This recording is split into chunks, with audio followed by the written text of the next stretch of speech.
All right, well, we're back again this week to discuss where the market's at. I know we talked about last week about how the election affects rates, what we saw the market do immediately after, which we saw stock market jump up, rates jump up. There was just a lot of volatility in the market, and we discussed how that causes rates to actually go up because of the uncertainty and everything. So, what are you seeing this week? The Feds raised or dropped the rate by 25 basis points. What are you seeing the result of that is, and do you think they'll be dropping it some more the next time they meet? So they're supposed to meet next month in December for the last time in 2024, and that the chances actually Jerome Powell spoke. He's the head guy pretty much, and then Federal Reserve. he spoke last week. It wasn't like a Fed meeting, but he spoke, and after he spoke, pretty much talking how inflation is not going to come down as fast as that they want it to be.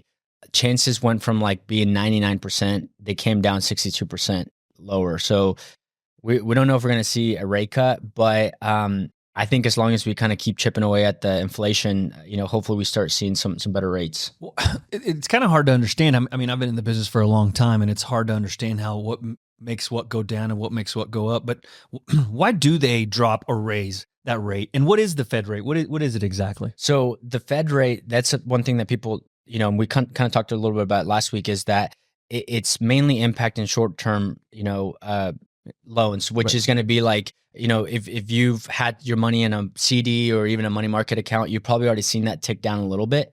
Because I mean, I got in the business in 2018, and I remember my money market was paying me 0.001, and now it's paying like 5%, right? So we're going to see that tick down a little bit, along with short-term rates, like personal loans, credit cards, and stuff like that. So it does impact. I mean, when COVID, part of our lives, the Fed fund rate was pretty low, so it was impacting. It was correlating to the mortgage rates, but so that is essentially going to help us, but it doesn't help us directly. Yeah. As most people kind of think in their head. Well, and I think that the moving that rate up and down is really the number one lever that the Fed have to slow down inflation. They raise that rate so less people are borrowing money. There's less money out in the marketplace, which theoretically slows down the economy. So they're just trying to cool everything off so that there's not so much movement in the economy, which is kind of seems counterproductive. You would think you'd want it moving and everything, but that's the lever. That's the number one lever they have to do that kind of change. What other market trends are you seeing right now? Like, I'll give you an example. I get to work with a lot of builders in town, and I do a lot of builder business, and I'm seeing so many new starts. I'm seeing so much activity, even this part. What does that say about the market in general? But what do you think that says about the used inventory market right now?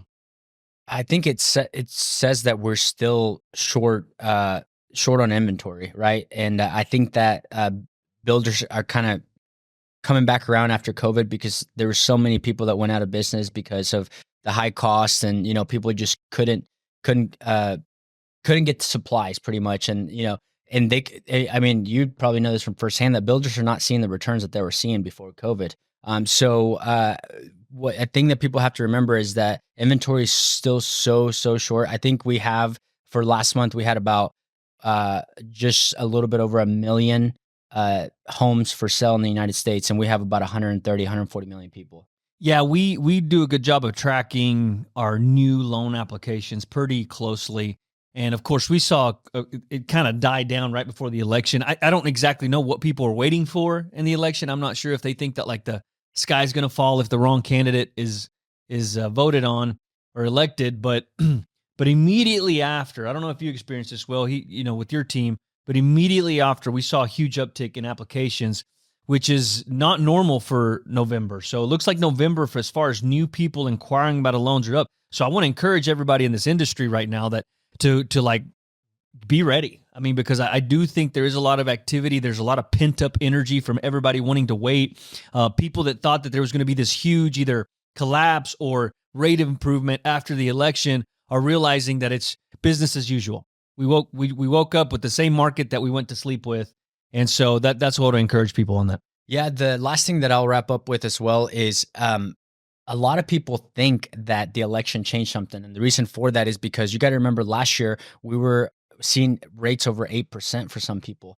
And so a lot of people stopped looking last year and they said, maybe this is not for me, right? And then you get into this year and you're like, it's an election year, and it starts brewing from the very beginning of the year. And then so, maybe the candidate they wanted, they wins, and then they're like, well, let me take a look at where I'm at now. And then they see a difference in payment of like $200, $400, and they're like, I did the right thing. And it's like, it wasn't the election. It was just like the market is completely different than it was a year ago. So that's exactly right. Yeah. Cool. Well, we promised we'd keep these short. I'll see you next week.